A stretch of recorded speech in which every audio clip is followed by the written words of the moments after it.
We've established connection with yet another Nigerian, this time in Hungary. That's Temi Tayo Kolawole. Temi Tayo, nice to see you. You do look a bit stressed and tired out. What's been the experience so far to get you to Hungary? How did you make the move from Ukraine to Hungary? Honestly, it hasn't been easy. I spent about almost 24 hours on the road to get to the border itself. And even after getting to the border, we still had to take like additional hours to get to a place where we can sleep. So totally, I spent like 2 days on the road before I finally was able to rest. Like, and I know I slept for almost 7 hours straight because I was that tired.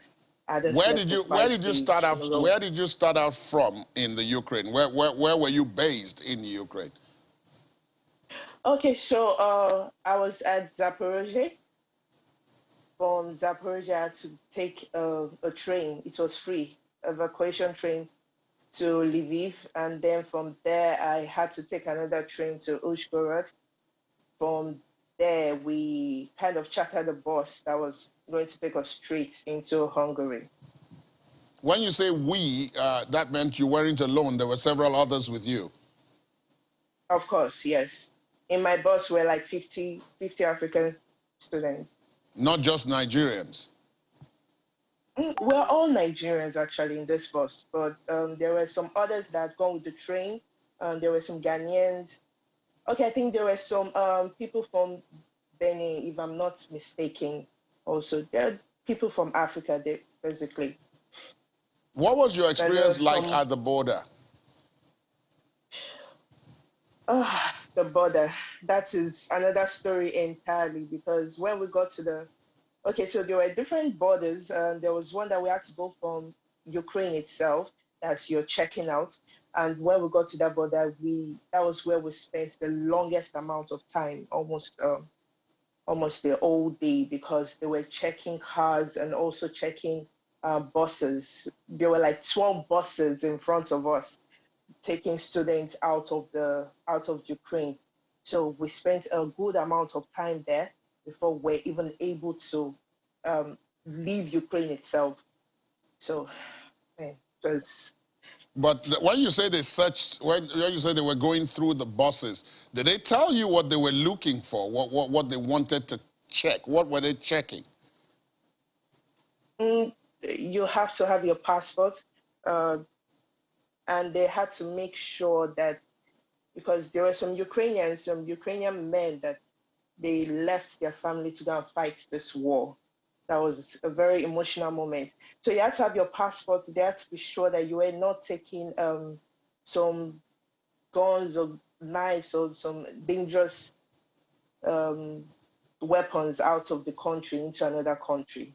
So yeah, that's what they were checking for, basically. Now, when you left the border exiting Ukraine and you then got to the Hungarian side, I presume, of course, after you left the Ukrainian side, you got to the Hungarian side. What was the reception like? Mm, it was okay. It was quite welcoming. I think I will just start word because I know where we got to.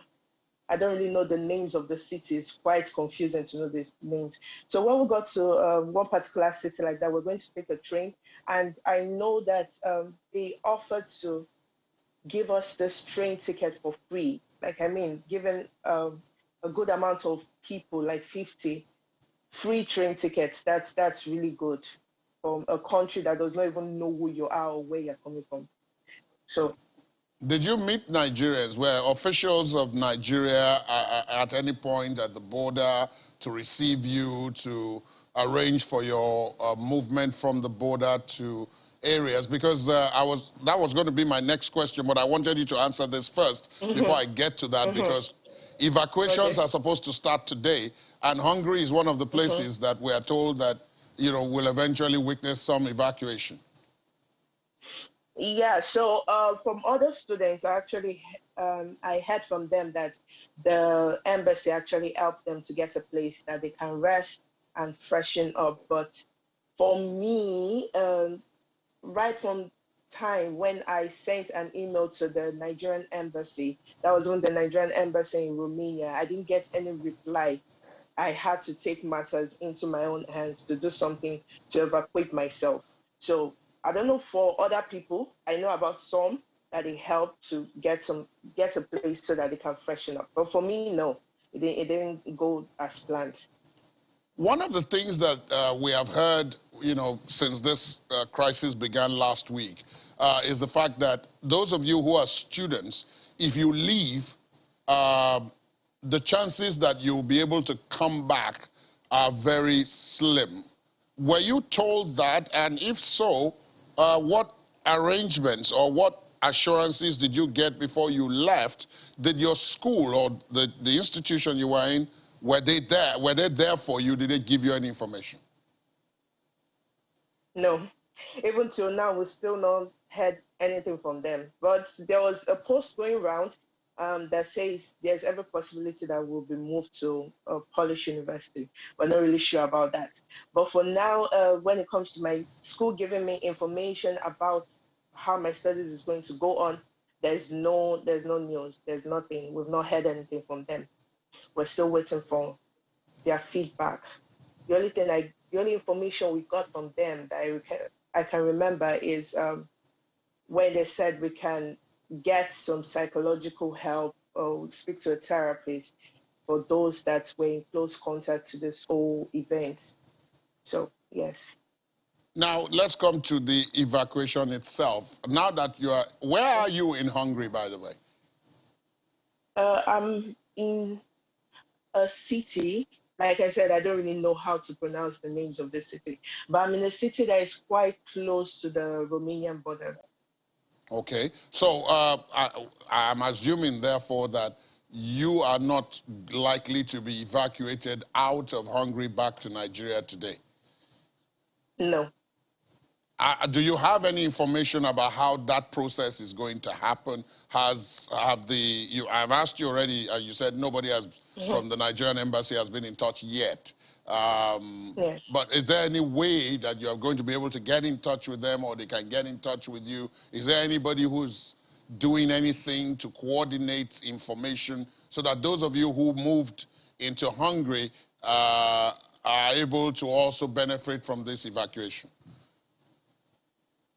Okay, so I'm actually hearing a lot of stories when it comes to this evacuation thing, and some of them are actually quite discerning because I there was one particular one that they said if you're going to be evacuated from Hungary or Romania. There's some that are saying that it's free, that you just have to go and meet them at the embassy. So yeah, at the embassy here in Hungary, and fill your name and everything, and you'll be evacuated for free. And there are some that are saying that you still have to pay.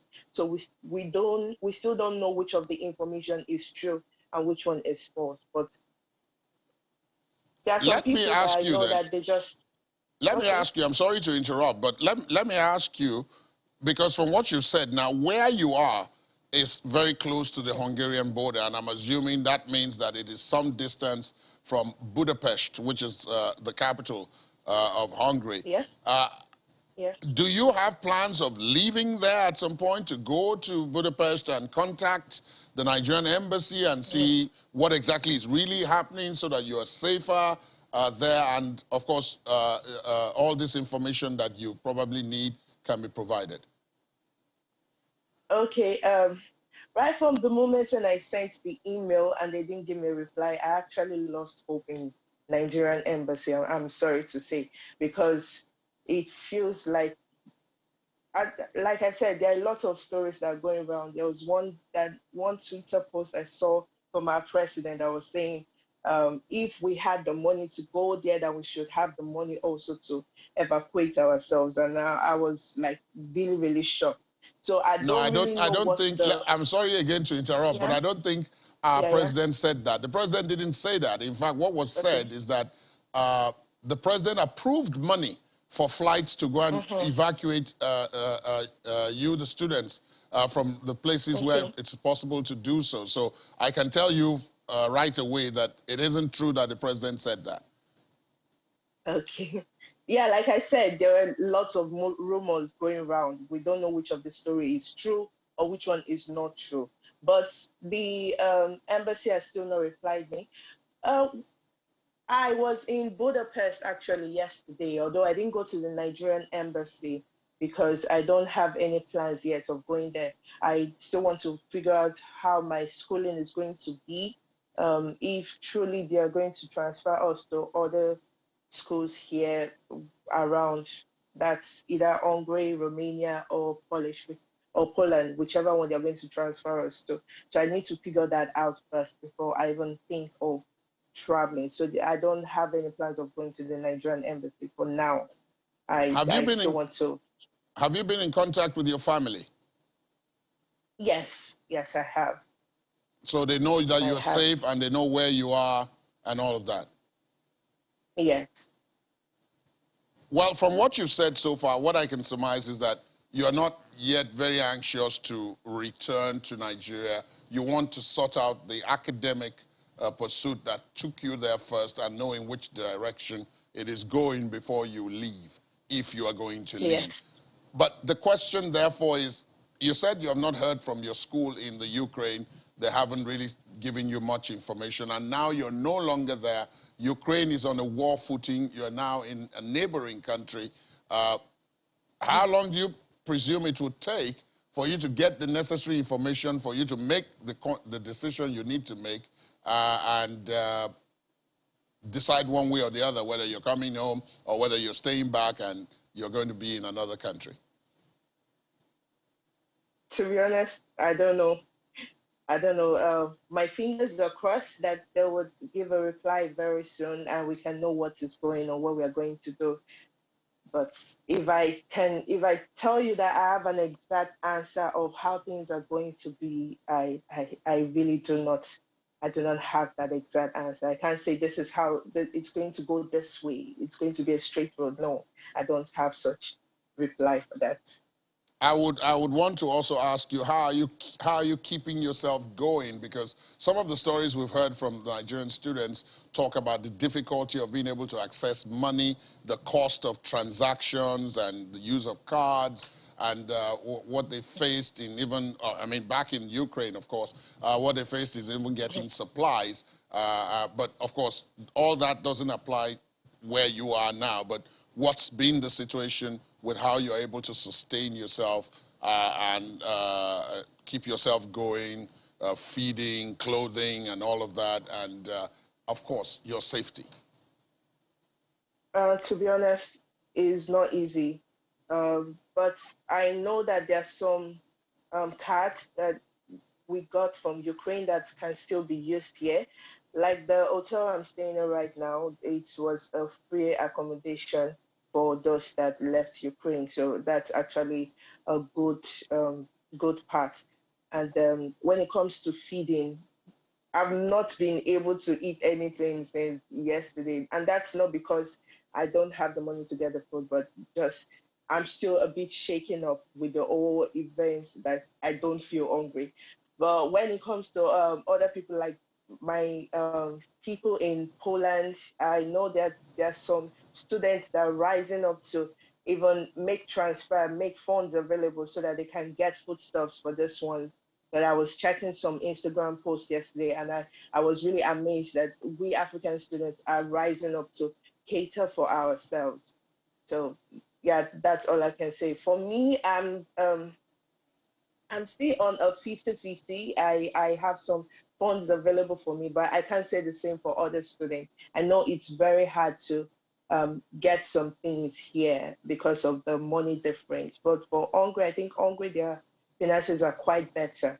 For Poland, I know Poland people have really been complaining that it's really expensive for them. So I can't give a definite answer for that. I can only say from my own point of view. Just before you joined me in this conversation, you were quite emotional.